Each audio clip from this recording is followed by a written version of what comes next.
The Redpath Mansion Murders, an unsolved century-old mystery. Montreal, 1901. A city alive with elegance, progress, and prestige.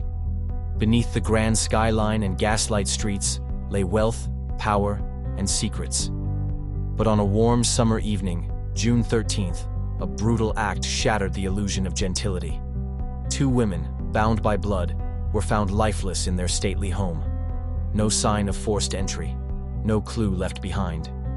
Over a century later, the mystery remains. This is the story of the Redpath Mansion Murders, a cold case soaked in blood and silence. To understand this haunting case, we need to step into one of Canada's most powerful dynasties, the Redpaths. The family made their fortune in sugar. John Redpath, the patriarch, arrived from Scotland in 1816 and founded the Redpath Sugar Company, quickly becoming a pillar of Montreal's industrial elite.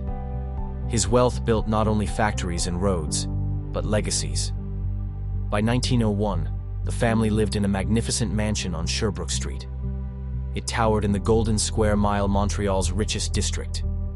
Within those ornate stone walls lived Ada Redpath, a 59-year-old widow, and her 25-year-old daughter, Jenna. They had it all: wealth, respect, power. But behind the velvet curtains, something was very wrong. June 13th, 1901. It started as an ordinary Thursday. Ada had been ill for days, confined to her room. Her son, Peter Redpath Jr., had just returned from Europe. The family doctor was on standby. A nurse was watching over Ada. And Jenna? She was said to be troubled. Around 6 p.m., a chilling sound echoed through the hallways of the mansion. Gunshots. Servants ran. Screams followed. The next scene was something out of a nightmare. Ada Redpath lay dead in her bed, a single bullet to the chest. Jenna was found nearby, also shot once in the temple. No struggle, no forced entry, no witnesses. The only people in the house: Peter, the nurse, a few maids, and the bodies of a mother and daughter. The police were called. But what happened next would turn tragedy into conspiracy. Tragedy in the Redpath home. Within hours, authorities declared it a murder-suicide. They claimed Jenna shot her mother, then turned the revolver on herself. A woman overcome with stress, emotionally fragile. It was a tidy explanation, too tidy. And Montreal's elite? They accepted it without question. No inquest, no autopsy, no trial. The files were sealed, the house cleaned, the Redpaths buried their dead, and the silence began. But rumors began to swirl. Why was there no investigation? Why did the family insist it was an accident? And what did Peter Redpath know that he never told? Let's go deeper. The official narrative says Jenna killed her mother in a sudden psychotic episode. But there's one problem. Jenna Redpath suffered from severe arthritis. Her hands were deformed, stiff, and painful. Experts believe it would have been extremely difficult for her to even hold a revolver, let alone fire 2 precise shots. And then there's this: the weapon was never publicly identified. Ballistic tests were not done. There's no surviving autopsy record. What exactly were they hiding?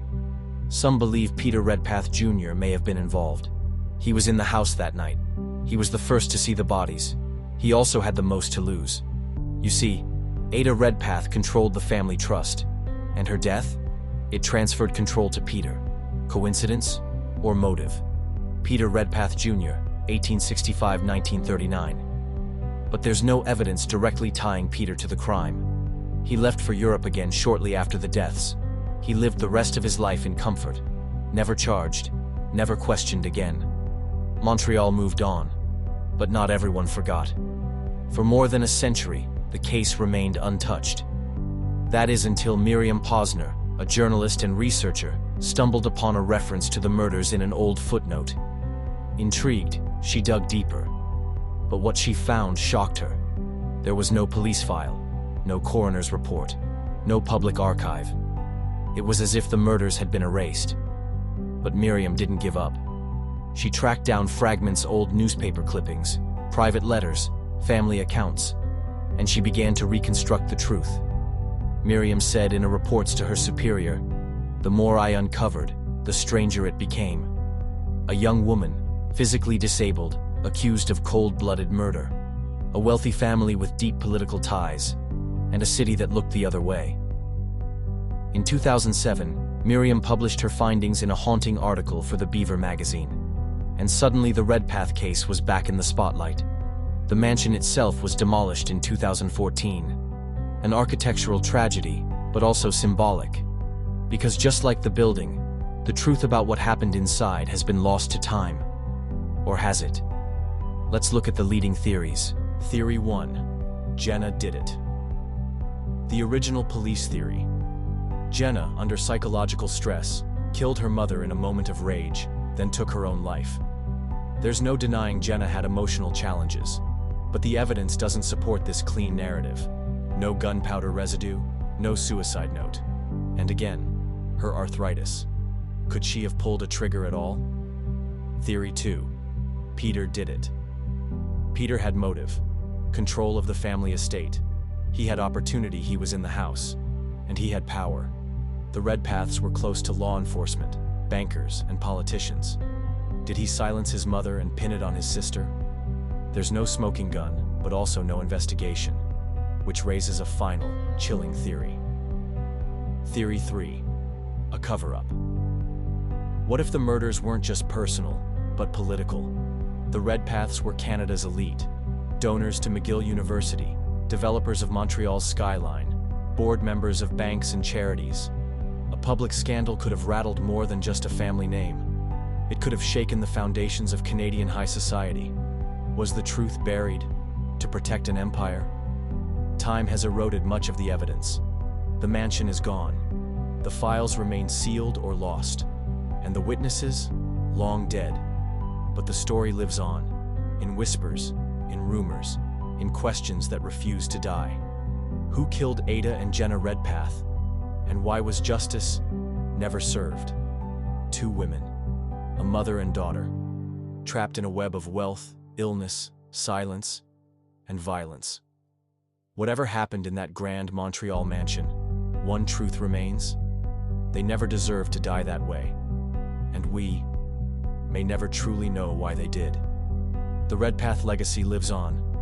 Their name still marks buildings. Their fortune still shapes Canada. But behind the polished marble and family portraits, a shadow remains. And until that shadow is faced, the Redpath Mansion murders will remain one of Canada's most chilling unsolved crimes. If you found this story as haunting as we did, make sure to subscribe and turn on notifications. We uncover forgotten crimes, expose buried secrets, and ask the questions no one else will.